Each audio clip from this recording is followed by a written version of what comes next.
Lucas 19, versículos del 29 al 44. ¿Sabe, hermanos?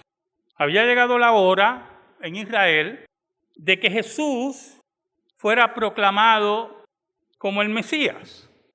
Esa proclamación se iba a hacer en una forma esporádica con un conglomerado de personas que ofendió a la clase religiosa de su tiempo.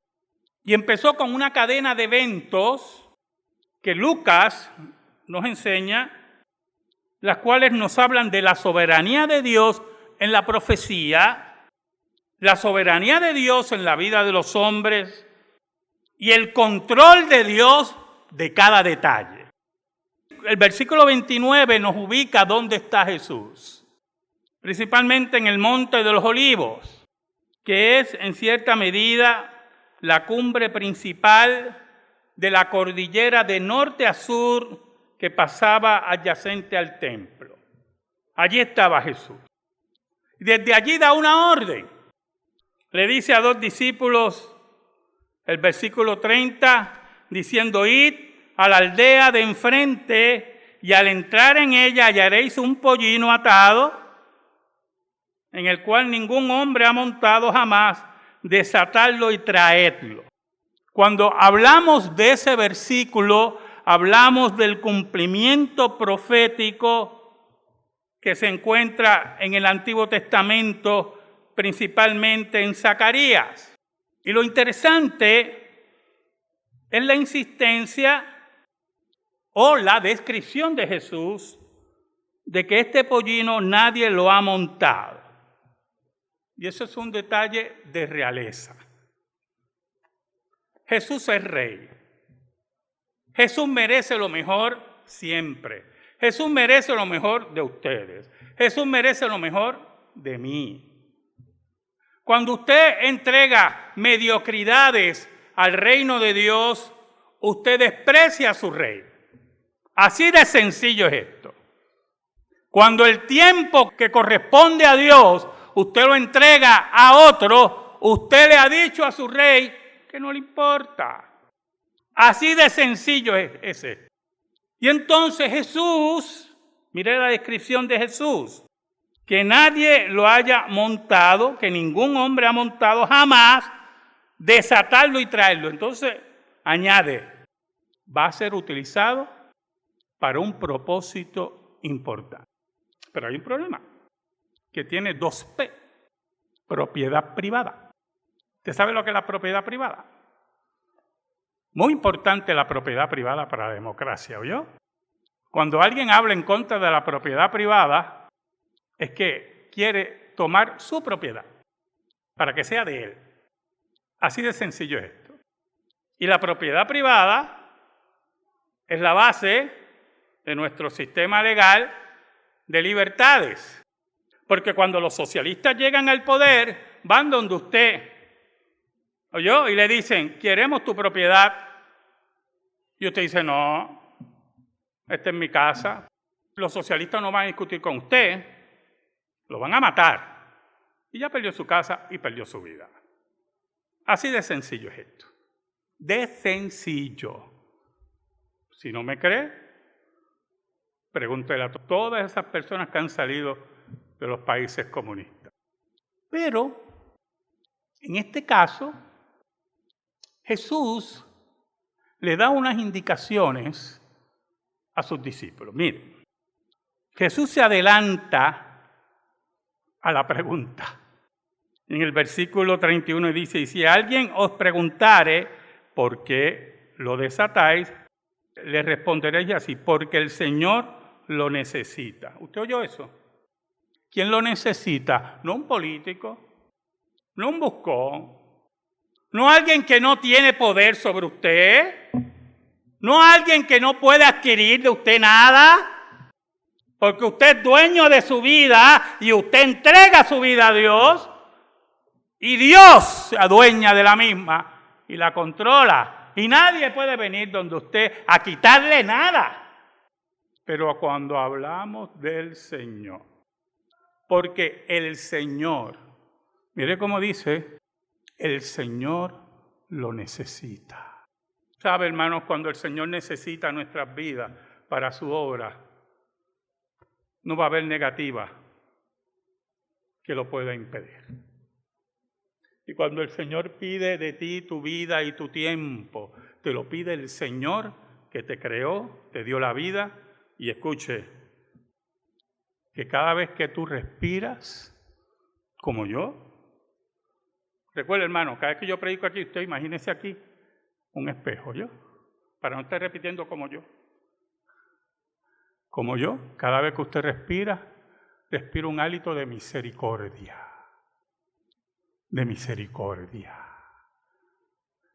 Porque usted está ahí. Puede estar después del servicio en un almuerzo. Puede estar con sus hijos. Puede estar mañana en su trabajo. Y es por la misericordia de Dios. Por lo tanto, cuando hablamos del Señor, hablamos de aquel que es dueño de todo, que nos ha nombrado a nosotros mayordomos de nuestros bienes, mayordomos de nuestros hijos, mayordomos de nuestro trabajo, de nuestra vida, pero el dueño es el Señor. Y por eso le dice, cuando te pregunte, usted dirá, el Señor lo necesita. Fueron los que habían sido enviados y hallaron, como les dijo, versículo 32. Y cuando desataban el pollino, sus dueños le dijeron, ¿por qué desatáis el pollino? Mire cómo dice, los dueños, los legítimos dueños. Era propiedad privada. Y ellos le contestan, porque el Señor lo necesita. Y aquí entra algo muy importante, ¿oyó, hermano? Pero muy importante. Cuando el Señor tiene el control de las cosas, no hay discusión. Uno esperaría en los otros evangelios que existiera discusión, pero no hubo discusión. Solamente dijeron, el Señor lo necesita, y ellos lo entregaron. La palabra de Dios como espada. La palabra de Dios convincente. La palabra de Dios que no puede ser discutida. Esos hombres, que no sabemos quiénes eran, oyeron la palabra de Dios y miraron a los discípulos y entendieron y entregaron. Cuando usted no oye, ni mira, ni entrega, es que está sordo, ciego y no conoce a Dios. Cuando usted oye y mira y entrega, es que ha tomado su orgullo y su soberbia y lo ha puesto a los pies de Jesús. Oiga, y lo trajeron a Jesús y habiendo echado sus mantos sobre el pollino, subieron a Jesús encima. Es interesante, ¿verdad? Porque un pollino es el hijo de una asna. Y en los otros evangelios dice que ellos trajeron no solamente el pollino, sino también a su madre. Lucas se centraliza en el pollino, pero los otros evangelios nos dicen en pocas palabras que Jesús es dueño de todo, no solamente del pollino. Y esto es muy importante. Jesús no es solamente dueño de tu vida, sino de la vida de tus hijos. Y si Jesús es tu rey, tú criarás a tus hijos a los pies del rey. A la entrega total. A la encomienda perfecta. Y Dios, en su gran poder, trabajará con tus hijos. Pero tu gran responsabilidad es escuchar la palabra de Dios, ver la palabra de Dios y hacer lo que dice la palabra de Dios. No ser ciego. Oiga, y suben a Jesús encima del pollino y empieza la entrada a Jerusalén y la gente regocijada echa sus mantos. Lucas no registra, mire qué interesante, Lucas no registra lo que dice Mateo y Marcos, que arrancaban ramas y palmas y recibían al Señor. Y usted se puede hacer la pregunta, pastor, pero ¿por qué no tomó los otros versículos que habla de las ramas y las palmas? La importancia de ver y de observar.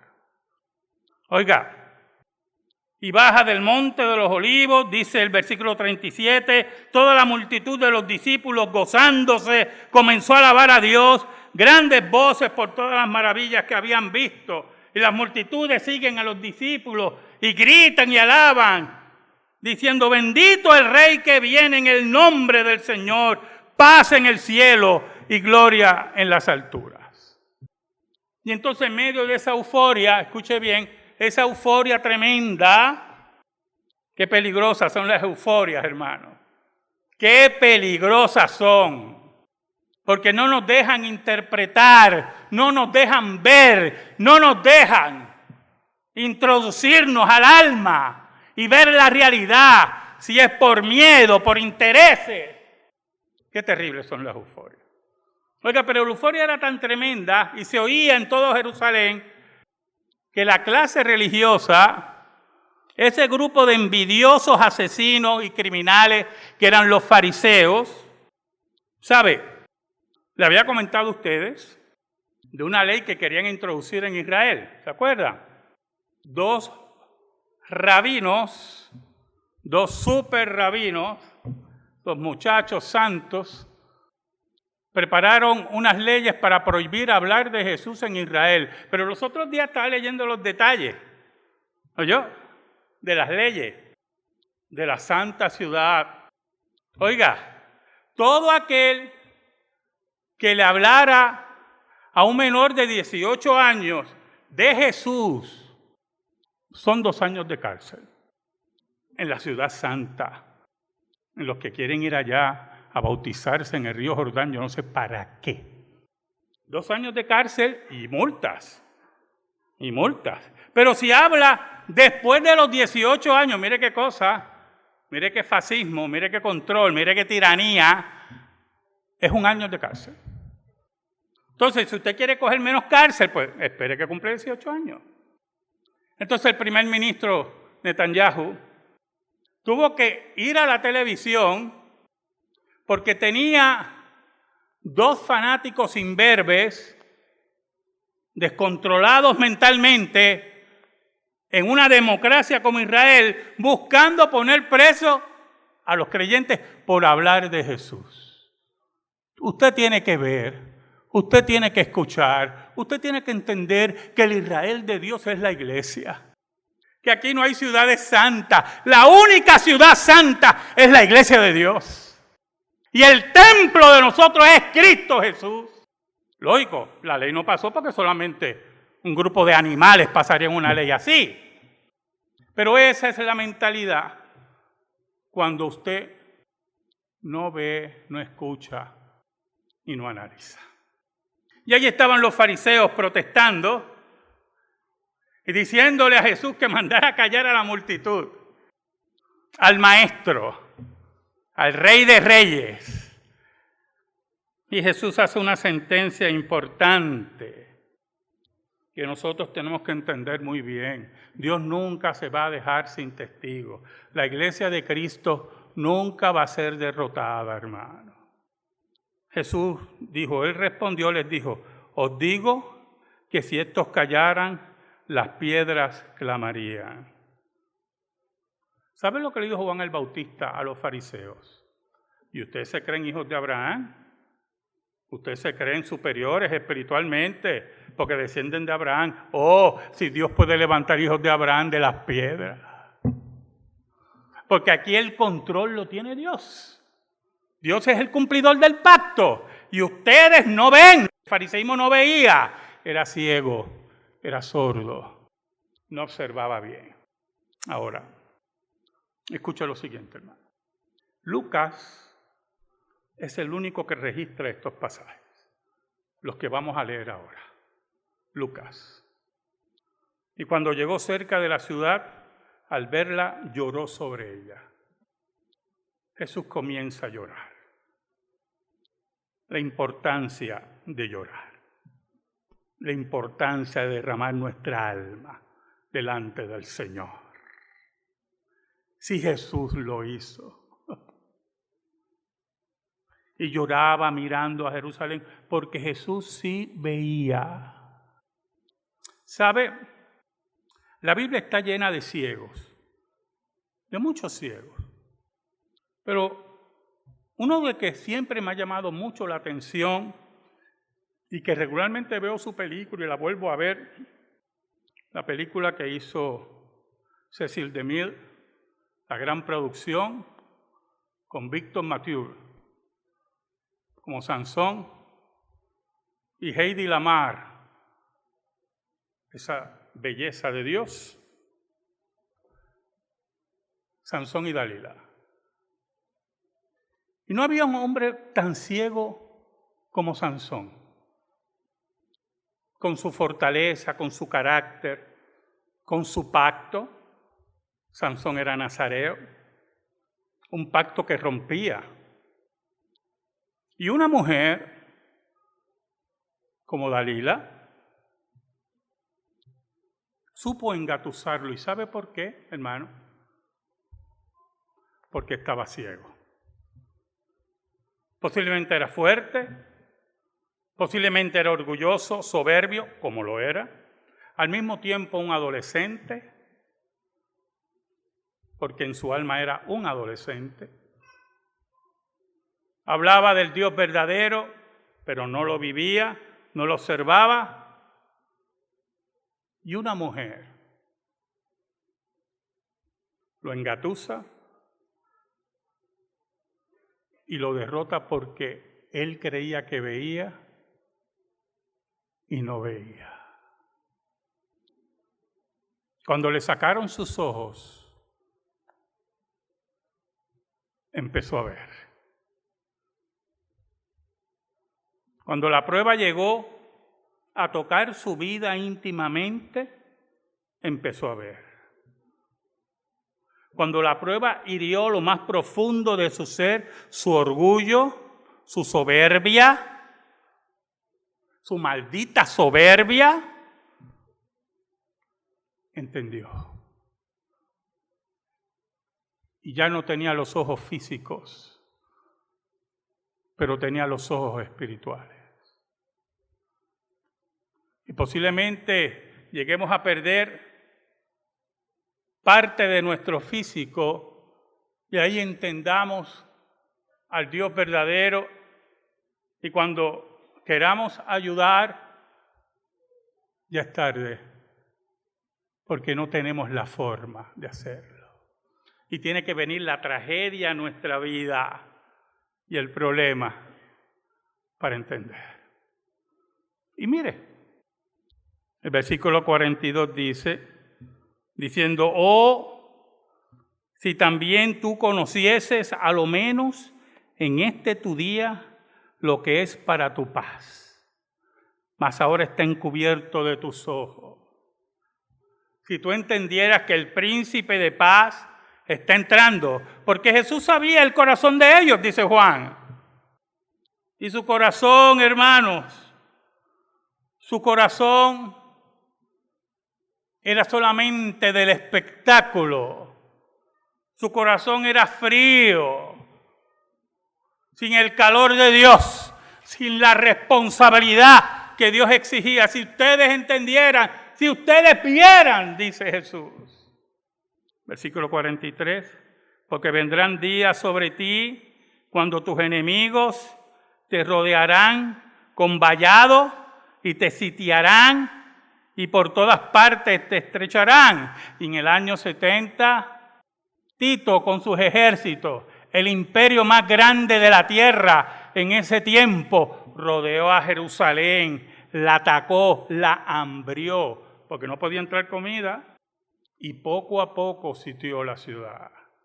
Y poco a poco la mató. Y añade Cristo, y te derribarán a tierra y a tus hijos dentro de ti, y no dejarán en ti piedra sobre piedra, por cuanto no conociste el tiempo de tu visitación, porque no viste, no conociste, no te entregaste. Fuiste ciego, ciego profundamente. Oh, hermano, nunca nos dejemos llevar por la euforia. Los eufóricos están ciegos. Seamos hombres y mujeres de la palabra, que obedezcamos la palabra de Dios, que entendamos la palabra de Dios, que caminemos en esa palabra, que sepamos ser hombres y mujeres de decir sí, sí, no, no, como dijo Cristo. ¿Sabe, hermano? Dios es el Dios del pacto. Y cuando a Sansón le cortaron el pelo, era la señal del pacto. Él no podía pasar navaja sobre su cabeza. Y por cierto, un detallito que siempre recuerdo. Desde bebé fue eso. La señal del pacto fue desde bebé. Él no entendía. Por eso cuando usted oye esas cosas, no, que el bautismo no puede ser a niños, porque yo no sé dónde ellos sacan eso. Porque la Biblia está llena de eso. De señales de pacto a los niños. Y yo imagino al pobre muchacho, ¿verdad? Todo pelú por ahí, a los 7 años corriendo, y los pelú era la señal del pacto. Le quitaron esa señal, lo avergonzaron, le quitaron sus ojos, pero allí solo, hermano, moliendo maíz, bajo la burla de los filisteos, enemigos de Israel, el autor de los Jueces nos dice que le empezó a crecer el pelo. Ese detallito dice. Si tú has hecho pacto con Dios, si Dios ha hecho pacto contigo, si Dios te buscó y te encontró, no seas ciego. Reafirme ese pacto. Humíllate ante Dios. Llora ante Él y dile, aquí estoy, Señor. ¿Dónde tengo que ir? Amén. Gracias te damos, Señor. Y yo te pido en esta hora, en el nombre de Jesús, que esta palabra sea depositada en nuestra vida y en nuestro corazón. Por Cristo Jesús. Amén. Amén. Estamos en silencio, hermano. Estamos en comunión.